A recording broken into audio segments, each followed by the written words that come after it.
Hi, so welcome along. This is our interview section, and this week we are interviewing Nodnol of KraftWork. Thank you for allowing us the time to do this. Oh, hi everybody. Thank you, Cass and Elle. Thank you for having me. You are very And welcome. and let's do it.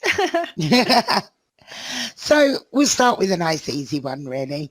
Tell us about your journey in SL that led you to where you are now, which is one of Second Life's best loved decor creators. Oh, thank you. Thank you, Cass. When I started Second Life back in 2007, I almost immediately found myself getting a plot of land at Prize Islands. I don't know how old you guys are here, if you ever heard of it, but I back don't think I then, have. Prize? No. No. yeah, Prize Islands. Back then, it was a huge community. Prize Pyle was the owner, and he was from Seattle, and he had all sorts of Seattle-based areas, including the Space Needle, which was built by Harry, his friend, and other community areas. And most were either created or decorated by Yellow from Aria. So that's when I first met her. I can't tell you how many teams he had. It was a very organized roleplay community with residential areas and events. So the community events from Prize Islands led me to DJ at our own club, and then other clubs in Second Life as a consequence. So all this time I was role playing Second Life. I had other jobs in real life, and in 2016, when I had to close a real life business, I decided to try to finally also use Second Life as my full-time job. And here I am. I can't see my life without Second Life now. Before I became a designer, and now that I have my store, there is not a single day I don't worry about Second Life not being here tomorrow. It's my worst nightmare. And I can say for sure that I spent the best years of my life here. Oh, Yes. wow. So, were you already doing 3D modeling before you started? Um, I'm an architect in real life, so not 3D specifically, but 2D for sure. you're in a whole bunch of events, and there are constant deadlines, sometimes conflicting deadlines.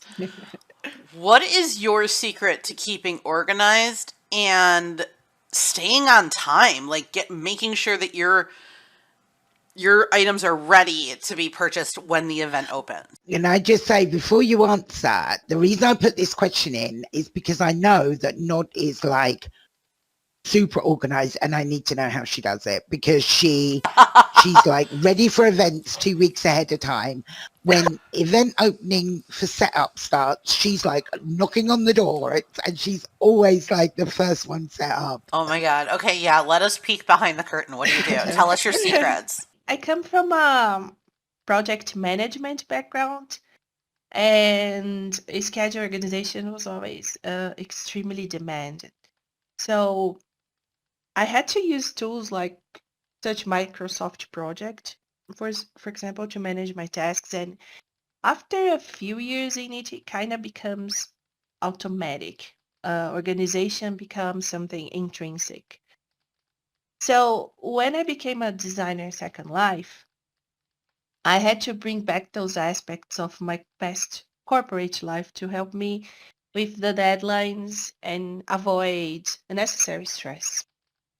So, my tip for designers organization is always fast forward a couple of months and start to fill your schedule backwards with your very early deadlines for events. That means the day the setups open. So once you have all the initial deadlines added, you start adding how many days you need in average to mesh either a small, a medium, or a big release for that occasion. So, and then you can leave days in between. Real life always happens. Days to get some rest. Extra days for when you feel uninspired, and Mm. you stick to that schedule. and just adjust if you need. The thing that I'm curious about is when exactly do you take time to rest? Because this KraftWork is, you are constantly releasing really high quality content. Like, I'm not sure when you sleep, when you eat. Like, I don't think you add the rest time. Yeah, actually, to be honest with you, I haven't really been able to take long periods of vacations since 2018, I think. Uh, but now as you mesh, as you model, your skills get better, you get faster, and you have more time. So now I know it looks like I'm always here, but I'm not actually. I have been taking a day off, but I take the days off during the week, Yeah. and then during the weekends I'm here. But yes, this is a 10 to 12 hours daily work Monday to Monday, and it has been like that for years. Wow. As the brand has grown and you're in more events and you're doing the weekend events and so on and so forth, what have been the main changes that you've had to make with the brand or with with who you've got behind the scenes supporting you, that kind of thing? Well, so something that I'd like to talk about actually before answering these, and it's something that goes kind of in between these two questions, the previous one and this next one. And I mentioned this with Cass before we started. There is something funny going on, which I wanted to talk about, or at least clarify. There are people saying that they know that KraftWork is actually 4 people. Guys, I'm sorry to disappoint you, but KraftWork is not 5 people. KraftWork is 5 people. Me, my manager, and 3 customer service and moderators. It's really only me. As frustrating as it sounds, it's really only me. So if you hear someone saying, "Oh no, but I know KraftWork is 5 people mashing and texturing," no, that is fake news. It's only me. And it's not 4 men, it's 1 woman. Yes, it's So one suck woman. Yeah. it, rumor makers. So It's you've just brought in me. support around the customer end, but at the back end, the creative end, it's all you. You're doing all the meshing and all the texturing. Yes, I do all the mesh, I do all the texturing, I upload, I set up scripts, I do the animations. So if there's one person to be blamed if something goes wrong, it's me and only me. And I have Melly, who's the manager. Well, Melly does a lot. She does all the social media, all the bloggers. She brings in ideas. She has helped with ads, graphic design, in World Store. She has done a lot. And I have Alice and Doc and Darla. They were actually customers. Alisa, Darla, Doc. And I invited them to become moderators and customer service because they all knew a lot about KraftWork, so they were the best people to help other users. They were already helping other customers in chat. So those are my girls, and there is a 6th person coming soon, which is going to help change a few things that I have in mind. Is it one of But us? Is it me? Am I coming? I cannot say it's the same. Oh! The main and most difficult changes to me are always the in-world layout of KraftWork. I had to go through it, I think 4 times already in 6 years. I think that every designer Second Life that is consistent over a few years, it starts to have space, inventory, and visual challenges to solve. And to me, those are stressful and very time consuming. So Hello, retail designers in Second Life, we need you. It's not easy. Another thing that I could mention that I had to change, it's not something that it's in world, but regarding myself, I had to learn to take care of my mental health. Um, it's another aspect of this job. It's to always feel motivated and have good ideas and keep up with the creativity. So that's a very big challenge because it also involves other aspects of your life. If you're going through a difficult situation or a problem, that will affect your creativity in moments you probably aren't able to handle these blanks. Mm. So the psychological side, something I had to learn to pay attention and take care using whatever tools I have, such I don't know, exercises or meditation or just chat with my friends and other small things.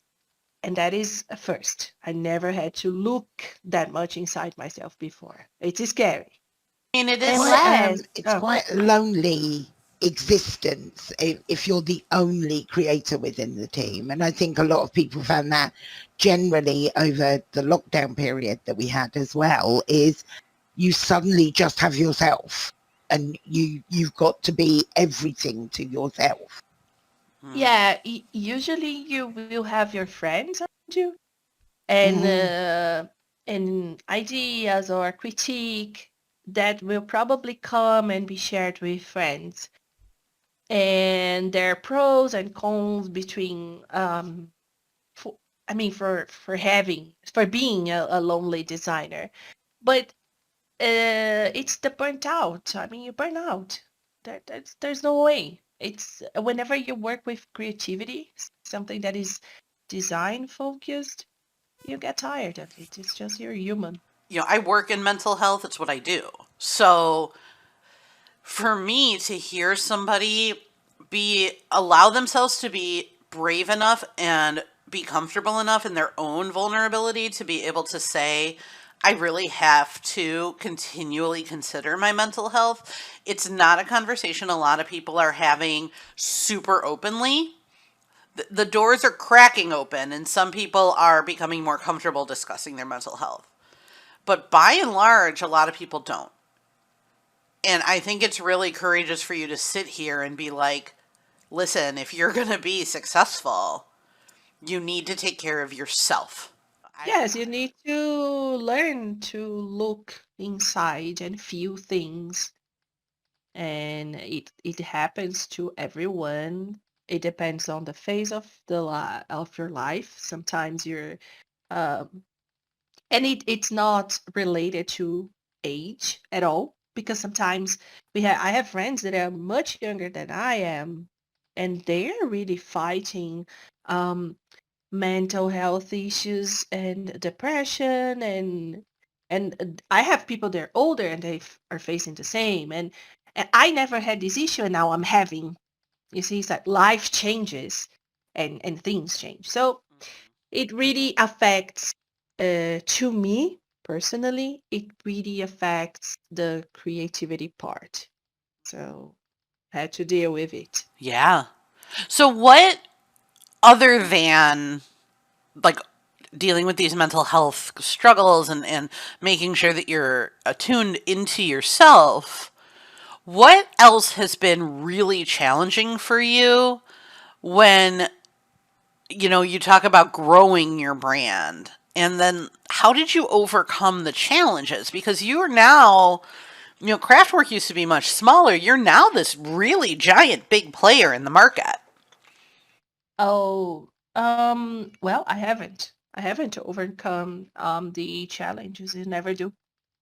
Because as soon as you fix something, you have something new happening. So, um, but to me, I think that the hardest part was the 3D modeling and texturing.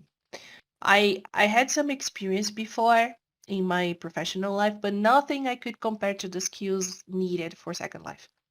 I still suffer a lot with things I would like to do, and I don't know how to. And I have to retire or suspend ideas and send them to the future.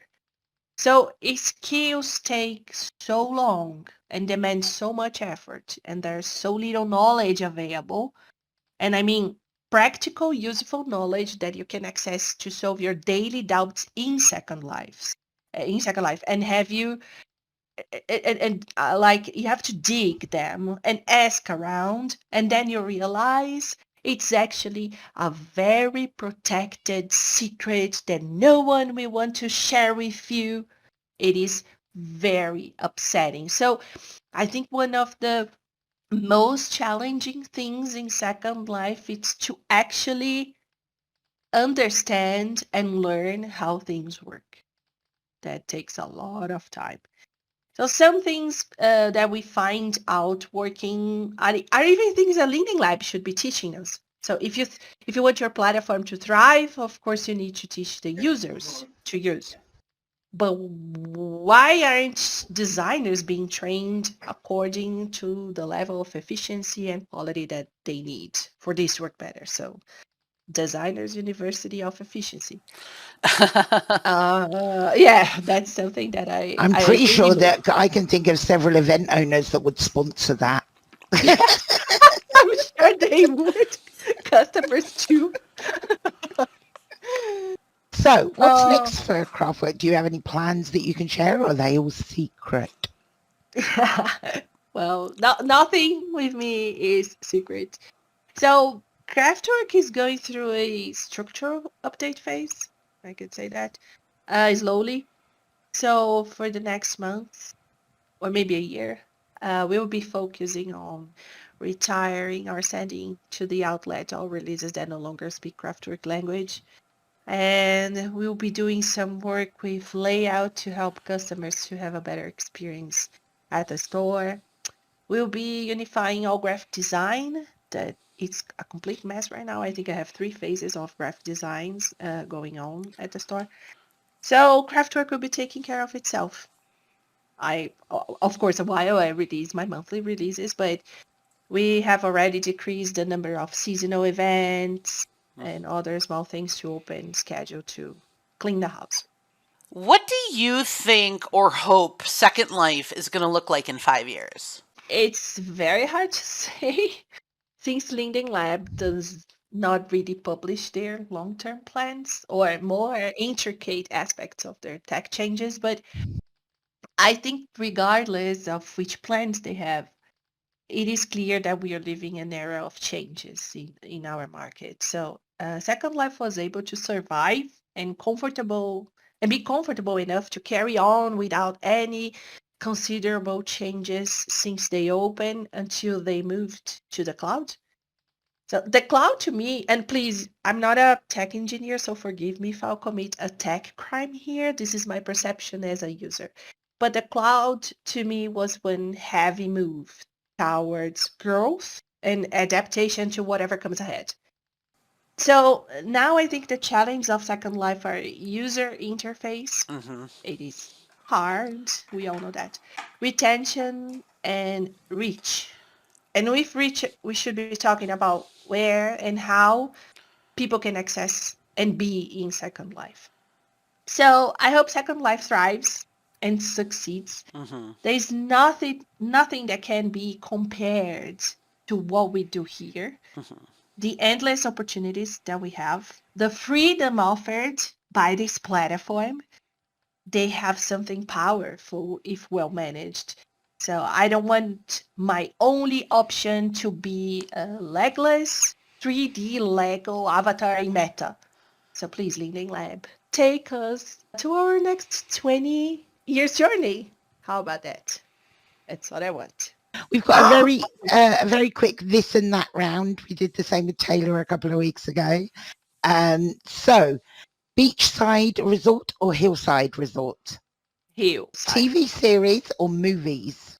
TV series. Arctic or tropical?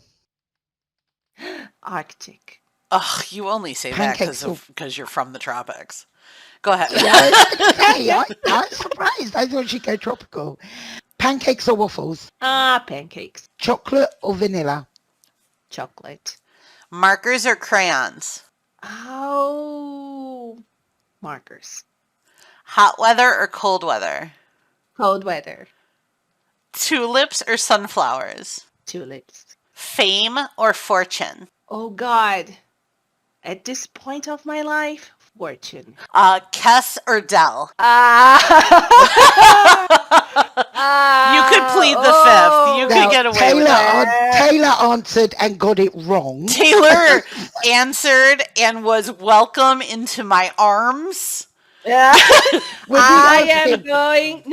gonna run to Cass' arms because Cass is always holding me and helping me, and I'm always Cass, this, Cass, that. It's probably like, oh, here is Nod messaging me again. Thank you ever so much for taking the time to out of what is obviously a very busy schedule we've established, to take some time out to talk to us.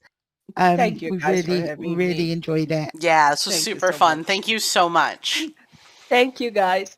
Thank you for watching. If you would like to see more content from SeraCast, please use the link in the description to see the full video.